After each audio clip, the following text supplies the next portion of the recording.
کریم نے قرآن پاک میں اس بات کا جواب دیا کہ کیا ریزن تھا کہ وہ معاذ اللہ نبی پاک علیہ السلام کی بارگاہ میں گستاخی کے جملے کہا کرتے تھے. اس کی وجہ کیا بتائی؟ ما یود الذین کفروا من اہل الکتاب ولا المشرکین. اے مسلمانوں، نہ تو اہل کتاب چاہتے ہیں اور نہ ہی مشرک. کیا نہیں چاہتے؟ آگے بتایا قرآن نے، ان ینزل علیکم من خیر من ربکم، کہ تمہارے اوپر تمہارے رب کی طرف سے کوئی بھلائی اتاری جائے. کتنا حسد ہے انہیں، ان کو کتنا پرابلم ہے ان مشرکین کو، ان یہودیوں کو، اس زمانے کے لوگوں کو، اور آج بھی ہے، کہ مسلمانوں پر بھلائی نہ اتر جائے، مسلمانوں سے ان کا رب راضی نہ ہو جائے، ان پہ برکتوں کا نزول نہ ہو جائے. اب طریقہ کیا انہوں نے اپنایا کہ وہ خود بھی گستاخی والے الفاظ استعمال کرتے تھے اور چاہتے تھے مسلمان بھی معاذ اللہ ان گستاخانہ جملوں کو دہرانا شروع کر دیں. مگر یہ بدبخت جانتے نہیں، اللہ نے سبحان اللہ مسلمانوں کو انعام کیا دیا، واللہ یختص برحمتہ من یشاء واللہ ذو الفضل العظیم. حالانکہ اللہ جسے چاہتا ہے اپنی رحمت کے ساتھ خاص فرما لیتا ہے. جنہیں بچانا ہوتا ہے، جنہیں نوازنا ہوتا ہے، جنہیں عروج عطا کرنا ہوتا ہے، یہ اللہ کی شان ہے کہ اللہ انہیں اپنی رحمت کے ساتھ خاص فرما لیتا ہے، اور اللہ بڑے فضل والا ہے. اے میرے پیارے اسلامی بھائیوں، کیوں کہ ہمیں نسبت ہے جناب رسول اللہ علیہ الصلوۃ والسلام سے. اس نسبت کی برکت سے، اس غلامی کی برکت سے اللہ مسلمانوں پر رحمتوں کی بارش نازل فرماتا ہے. کیا خوبصورت شاعر نے بات کہی نا، ہر کرم کی وجہ یہ فضل عظیم، صدقہ ہیں سب نعمتیں اس فضل کا، بے سبب اس کی عطائیں بے شمار، بے غرض اس کے کرم بے انتہا، اپنے بندوں کو خدائے پاک نے اس کے صدقے میں دیا جو کچھ دیا. یعنی نبی پاک کی غلامی ملی، سرکار علیہ السلام کا دامن ملا، تو اللہ قرآن میں فرما رہا ہے کہ اللہ کچھ لوگوں کو اپنی رحمت کے ساتھ خاص کر لیتا ہے. اللہ بڑے فضل والا ہے. اب یاد رکھیے، غیر مسلم کو یہ بات بہت اچھی طرح معلوم ہے جو ہمیں معلوم نہیں ہے. کہتے ہیں دشمن کو بعض اوقات ہمارا وہ پرابلم پتہ ہوتا ہے جو ہم ریئلائز ہی نہیں کر رہے ہوتے. انہیں یہ پتا ہے کہ اگر اس قوم کو برباد کرنا، یہ ابھی سے نہیں، صدیوں سے پتا ہے ان کو کہ اگر مسلمانوں کو تباہ و برباد کرنا ہے، مسلمانوں کو اپنے رب سے دور کرنا ہے، مسلمانوں کے ایمان کو کمزور کرنا ہے، تو ایک ہی طریقہ ہے کہ ان کے دل سے محبت رسول نکال دو، ان کے دل سے نبی پاک سے محبت نکال دو. کیونکہ یہ اپنے نبی سے جب تک محبت کریں گے، یہ کتنے ہی گناہ گار کیوں نہ ہو جائے، اگر کبھی ایسا موقع آئے گا تو یہ اپنی جان دینے سے بھی دریغ نہیں کریں گے، اپنے آقا پر اپنا سب کچھ قربان کر دیں گے. اور آج بھی کتنا ہی گناہ گار کیوں نہ ہو مسلمان، ایک وقت کا نمازی نہ ہو، بے شک برے کاموں میں پڑا ہوا ہو، لیکن نبی پاک پر بات آ جائے تو وہ آج بھی گناہ گار اپنا سب کچھ قربان کرنے کے لیے تیار ہو جاتا ہے. اور یہی بات ان بدبختوں کو پتا ہے کہ اگر ان کا ایمان کمزور کرنا ہے تو دیر از اونلی ون وے، دن سے نکال دو. کیونکہ مسلمان غریب ہو، فقیر ہو، پریشان ہو، لیکن جب نبی پاک کی بات آ جائے تو نہ وہ غربت سے ڈرتا ہے، نہ فاقے سے ڈرتا ہے، وہ اپنے نبی کے نام پر اپنا سب کچھ قربان کر دیتا ہے. ہاں، ایک شاعر نے لکھا نا، بتا دو گستاخان نبی کو غیرت مسلم زندہ ہے، ان پر مر مٹنے کا جذبہ کل بھی تھا اور آج بھی. اب کتنی گناہ گار کیوں نہ ہو، کتنی خطا کار کیوں نہ ہو، مگر آج بھی نبی پاک پر اپنا سب کچھ قربان ہے. لیکن دیکھو اس کو کم مت ہونے دینا. یہ پلان ہے، یہ سازشیں ہیں کہ کسی طرح ان کو ان کے نبی سے دور کر دو، اور اس کے لیے پلاننگ ہو رہی ہے. ہمیں سمجھ نہیں آ رہی، میں آگے بیان کروں گا کہ باقاعدہ اب دیکھیں نا قرآن میں رب نے فرمایا یہ چاہتے ہیں مسلمانوں پر فضل نہ ہو، اس لیے گستاخانہ جملے کہتے ہیں. اور آج بھی کبھی خاکے بناتے ہیں، ہمیں ٹیسٹ کیا جاتا ہے، کبھی معاذ اللہ نبی پاک کی شان میں گستاخی کی جاتی ہے. اور آپ کچھ لوگ ہیں جو کہتے ہیں یار اب ٹھیک ہے، یہ تو ان کا عمل ہے تو ہمارا کیا مسئلہ. ان کے دل پہ کچھ فرق ہی نہیں پڑتا. تو پھر اپنے ایمان کو چیک کروائیے. کیوں کہ محمد کی محبت دین حق کی شرط اول ہے. ہاں، محمد کی محبت دین حق کی شرط اول ہے. اسی میں ہو اگر خامی تو سب کچھ نامکمل ہے. ہر جملے کو خطبہ سنتے ہیں اور آپ کو سب نے، میں جو جملہ کہنے جا رہا ہوں آپ کو سب کو یاد آ جائے گا. اور وہ جملہ کیا میں کہتا ہوں یہ جب جمعہ پڑھتے ہوں گے، الا لا ایمان لمن لا محبت لا. یاد آ رہا ہے کچھ؟ 3 بار عموماً امام صاحب کہتے ہیں الا لا ایمان لمن لا محبت لا، الا لا ایمان لمن لا محبت لا. کیا معنی ہے اس کے؟ What is the meaning? معنی یہ ہے سن لو، اس کا ایمان نہیں جس کے دل میں نبی سے محبت نہیں. یہ ایکچولی ایمان کی جان ہے محبت رسول. ہاں، ساری نمازیں، روزے، عبادت سب ایک طرف، اگر محبت رسول نہیں تو پھر کچھ نہیں. اور وہ اسی کو ٹارگٹ کیے ہوئے بیٹھے ہیں. آج بھی پلان ہیں، آج بھی پلانٹڈ لوگ آتے ہیں جو کسی طریقے سے کوئی ایسا پلان کرتے ہیں کہ یار یہ مسلمانوں کے دل سے ان کے نبی کی محبت نکل جائے. اے میرے پیارے اسلامی بھائیوں، اب ذرا پہلے ان کی بات کر لیتے ہیں. اس زمانے کے جو لوگ تھے، دیکھیے ان لوگوں کو نبیوں کا فیضان نہیں ملا ہے. اب کیا ہوا کہ یہودی خود گستاخ تھے، حالانکہ تورات ملی انہیں ان کے، لیکن اس کے فیضان سے محروم رہے. حضرت موسیٰ علیہ السلام جیسے عظیم و شان نبی بھیجے گئے مگر فیضان نبوت سے محروم رہے. حضرت موسیٰ سے لے کر حضرت عیسیٰ تک ہزاروں پیغمبر آئے مگر انہوں نے گستاخیاں کی، نبیوں کا فیضان حاصل نہ کیا. آخرکار کیا ہوا؟ اللہ قرآن میں فرماتا ہے وَضُرِبَتْ عَلَيْهِمُ الذِّلَّةُ وَالْمَسْكَنَةُ وَبَاءُوا بِغَضَبٍ مِّنَ اللَّهِ. اور ان پر ذلت اور غربت مسلط کر دی گئی اور وہ خدا کے عذاب کے مستحق ہو گئے. مطلب کیا ہوا؟ گستاخیوں کے سبب، نبیوں کی بارگاہ میں بے ادبیوں کے سبب، سرکشیوں کے سبب اللہ اکبر، اللہ نے ان پر غضب نازل کیا اور وہ رحمت و برکت سے محروم ہو گئے. اب یہ کیا کرتے ہیں کہ انہوں نے دیکھا کہ ہم تو کھائی میں گر گئے ہیں، ہم سے تو اللہ ناراض ہے، ہم نے تو نبیوں کی گستاخی کی، اب مسلمان بھی اپنے نبی کی گستاخی کریں، اب مسلمان بھی بے ادبی کریں. اب کیا ہوتا ہے کہ اب سنیے گا، کبھی خاکے بناتے ہیں، اور کبھی مسلمانوں کے درمیان اپنے کارندے شامل کرتے ہیں. وہ کبھی کبھی مذہبی حلیہ اپنا کر آج کل سوشل میڈیا پر ٹی وی پر آ کر بیٹھتے ہیں اور پھر بے باکیاں کر رہے ہیں, گستاخیاں کرتے ہیں. اور لوگ کہتے ہیں تو اظہار رائے ہے جناب, آزادی اظہار رائے ہے. معاذ اللہ. وہ چاہتے کیا ہیں کہ کسی طرح ہماری زبان پر بے ادبی ہے. دیکھیں یہودیوں نے اس زمانے میں صحابہ کو نہیں کہا تھا آپ گستاخی کریں, وہ گستاخانہ جملے کہنا شروع کر دیا انہوں نے تاکہ ان کی زبان سے بھی وہ ادا ہو جائیں. آج بھی یہی ہو رہا ہے. ہمیں کوئی کہتا نہیں آپ یہ کہو, مگر وہ ٹی وی پہ آ کے صحابہ کے خلاف بات کرے گا, کوئی نبیوں کے بارے میں بات کر دیں گے, کوئی معاذ اللہ پیارے آقا کے اہل بیت کے بارے میں بے ادبی والی بات, تاکہ مسلمان بھی بے ادبی کے جملے سیکھ جائیں, مسلمان بھی گستاخیاں کرنے معاذ اللہ لگ جائیں, تاکہ ان کا ایمان کمزور ہو جائے, تاکہ ان سے محبت رسول چھین لی جائے. یہ وہ پلان ہے کہ کسی طرح ان کے دل سے محبت رسول کو نکالا جائے. مجھے ایک بات بتائیں, ایک بڑی دیوار ہو, آپ اس کو دھکا دیں, وہ نہیں گر رہی, اب کیا کریں گے؟ یار اس کے نیچے سے مٹی نکالو, اس کی مٹی نکال دو گے نا, یہ کمزور ہو جائے گی. تو ہمارے ایمان کی دیوار ہے, اور اب اس کے نیچے سے ڈائریکٹ کوئی نہیں کہتا معاذ اللہ نبی پاک کے بارے میں, وہ صحابہ کے بارے میں بات کریں گے, وہ اولیاء کے بارے میں بات کریں گے, وہ اہل بیت کے بارے میں بات کریں گے. آپ کو کہیں گے دیندار لوگوں سے علماء کے پاس جانے کی کیا ضرورت ہے, تاکہ پہلے آہستہ آہستہ مٹی نکلتی جائے. پہلے علماء سے دور کرو, پھر اولیاء سے دور کرو, پھر صحابہ سے کرو, پھر اہل بیت سے کرو, اور آخری وقت اتنی دیوار کمزور ہو جائے کہ پھر دین سے ہی دور کر دو. یہ سمجھیے بات. مجھے بتائیں ماشاءاللہ آپ جو آتے ہیں کچھ سیکھ کے جاتے ہیں نا, اگر آپ یہ آنا ہی چھوڑ دیں عالم دین کے پاس یا مبلغین کے پاس, جمعے کا خطبہ سننا ہی چھوڑ دیں, تو جو جمعے کے دن یہ جہاں جہاں آپ سیکھتے ہیں, یہ کس سے ملا؟ مجھے اور آپ کو آج تک جو دین ملا ہے, میں نے اور آپ نے آج تک جو سنتیں سیکھی ہیں, جو علم دین سیکھا, وہ کس سے سیکھا؟ وہ علماء سے سیکھا, ان کی کتابوں سے سیکھا. ہم تو صحابہ سے ڈائریکٹ نہیں ملے نا, ہم تو نبی پاک سے ڈائریکٹ نہیں ملے. علماء وارث الانبیاء ہیں, اسی لیے وارث الانبیاء کہا جاتا ہے کہ وہ تبلیغ کا کام جو نبی پاک اور صحابہ نے کیا اب وہ کر رہے ہیں. لیکن پلان دیکھیں, کہتے ہیں علماء کی ضرورت ہی نہیں ہے, اولیاء نے تو کیا ہی کچھ نہیں ہے, صحابہ تو معاذ اللہ کوئی ضرورت نہیں ہے. یعنی کس طریقے سے دین سے دور کرنا ہے. اگر یہ بھولے بھالے مسلمان یہ نہیں سمجھیں گے تو یہ اس زمانے سے سازش ہو رہی ہے. قرآن سنایا میں نے آپ کو کہ یہودی صحابہ کے سامنے وہ گستاخانہ جملے کہتے تھے, اور وہ تو قرآن میں رب نے فرما دیا نا کہ ایسا جملہ نہ کسی نے کہنا ہے نہ اس کو دوبارہ رپیٹ کرنا ہے. لیکن یہ میسج ہے ہم سب کے لیے. اسی طرح میرے پیارے اسلامی بھائیوں, اب حضرت ابو ہریرہ رضی اللہ عنہ کا واقعہ سنیے. سب سے زیادہ حدیثیں انہوں نے روایت کی ہیں. اب ان کی ایسی عشق والی عادت تھی, اور ان کو پتا تھا کہ ایمان مضبوط کیسے کرنا ہے. ہوتا کیا تھا کہ جب وہ نبی پاک علیہ الصلوۃ والسلام کے صحابی تھے, جب کسی دیہاتی کو دیکھتے تھے نا جو دور سے آیا ہے, تو اس کو کہتے آپ نے پیارے آقا علیہ السلام کی زیارت کی ہے؟ تو کہتا میں نے زیارت نہیں کی. بولے بیٹھو میں آپ کو نبی پاک کا حلیہ بتاتا ہوں, پیارے آقا کی باتیں بتاتا ہوں, نبی پاک کے اوصاف بتاتا ہوں. اب سوال ہے کہ یار ایک دیہاتی ہے, دور سے آئے, پہلے نماز سکھائیں, پہلے قرآن سکھائیں, پہلے سنتیں سکھائیں؟ نہیں, وہ جانتے تھے کہ سب سے پہلے سافٹ ویئر کون سا ڈالنا ہے, وہ عشق رسول کا سافٹ ویئر ڈالنا ہے. یہ نبی پاک سے محبت کر لے گا نا, پھر نمازی بھی بن جائے گا, پھر قرآن بھی پڑھے گا, پھر یہ سنتوں پر بھی عمل کرے گا. اور جناب نمازیں بھی ہیں, روزے بھی ہیں, سب کچھ ہے, اور اگر محبت رسول نہیں ہے تو پھر کچھ بھی نہیں ہے. اب یہ کون کر رہا ہے؟ یہ صحابی رسول کر رہے ہیں. وہ جانتے تھے کہ نبی پاک سے جب دلی رشتہ مضبوط ہو جائے گا نا تو ایمان پختہ ہو جائے گا. ایمان جتنا پختہ ہوگا نیکیوں میں دل بھی لگتا ہے, آدمی جنت کے راستے پر بھی چل جاتا ہے. تو محبت رسول ہمارے اندر بھی ہونی چاہیے, ہمارے بچوں کے اندر بھی ہونی چاہیے. ہم اپنے بچوں کو نبی پاک کی باتیں بتائیں, ان کے اوصاف بتائیں, ان کے معجزات بتائیں, ان کی خوبصورتی بتائیں, ان کے کمالات بتائیں. ہاں, ان کا دل نبی پاک سے محبت سے بھر دو. آپ عاشق رسول بن گئے نا, پھر انشاءاللہ سارے کام آسان ہو جائیں گے. تو یہ ہے بیسک چیز جو ہمیں سمجھنی ہے. اے میرے پیارے اسلامی بھائیوں, اب عشق رسول بڑھائیں کیسے, محبت رسول ہم کیسے اضافہ کریں, اس کا بھی علماء نے طریقہ بتایا.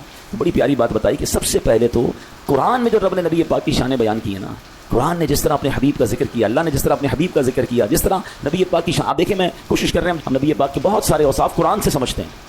تو قرآن سے جب آپ نبی پاک کی شان پڑھتے ہیں نا تو عزت, تعظیم, محبت بہت بڑھ جاتی ہے. تو ایک طریقہ تو یہ ہے, تو اس کو پڑھیں, اپنے بچوں کو سنائیں, اس کی کتابیں ماشاءاللہ مل جاتی ہیں, اب ہمیں کہیں مکتبۃ المدینہ پر موجود ہوتی ہیں. پھر درود پاک کی کثرت درود, یاد رکھیے جس سے محبت ہوتی ہے نا بندہ اس کا ذکر زیادہ کرتا ہے. عاشق رسول کے پاس بیٹھ کر پتہ نہیں چلنا چاہیے نبی پاک سے کتنا پیار کرتے ہیں. یار یہ جب دیکھو پیارے آقا کی باتیں کرتا ہے, جب دیکھو ان کا نام لیتا ہے, جب دیکھو ان کا ذکر کرتا ہے, ان پر درود پڑھتا ہے. یہ ہونا چاہیے. ذکر رسول سے زبان تر رکھیے, یہ آپ کے عشق رسول میں اضافے کا باعث بنے گا. پھر علماء فرماتے ہیں کہ سیرت رسول پڑھیں. بہت بڑا مسئلہ یہ کہ ہم نے نہ جانے کس کس کی جو ہے نا بایوگرافی اور کس کس کی ہسٹری کو پڑھا ہے, نہیں پڑھا تو نبی پاک کی سیرت کو نہیں پڑھا. یار جس نبی کا کلمہ پڑھا ہمیں پتہ ہی نہیں ہے کہ ان کی مکی زندگی کیسی تھی, ان کی مدنی زندگی کیسی تھی. واللہ آپ توجہ کے ساتھ ایک بار پیارے آقا کی پوری لائف کو پڑھ لیں, سیرت رسول کو پڑھ لیں, آپ دیوانے ہو جائیں گے. آپ کو آپ کے مزے کو مزہ آ جائے گا. میں آپ کو ایک بہت ساری کتابیں, ہزاروں, بلکہ سچی بات یہ صدیاں ہو گئی نبی پاک کی سیرت لکھی جا رہی ہے, مگر بات پوری نہیں ہو رہی ہے. ہاں یہ بھی کمال ہے. پیارے آقا کے اوصاف کا ایک کمال یہ ہے کہ ان کی تعریف میں, ان کی شان میں 1400 سال سے لکھا جا رہا ہے, مگر بات پوری نہیں ہو رہی. کیوں نہیں ہو رہی؟ شاعر کہتے ہیں نا, زندگیاں ختم ہوئیں اور قلم ٹوٹ گئے, زندگیاں ختم ہوئیں اور قلم ٹوٹ گئے, آقا تیرے اوصاف کا ایک باب بھی پورا نہ ہوا. ایک باب, ایک چیپٹر بھی ابھی تک کمپلیٹ نہیں ہوا ہے. کیوں؟ دلدار بڑے آئے, محبوب بڑے دیکھے, جو دیکھے سبھی ان کے قدموں میں پڑے دیکھے.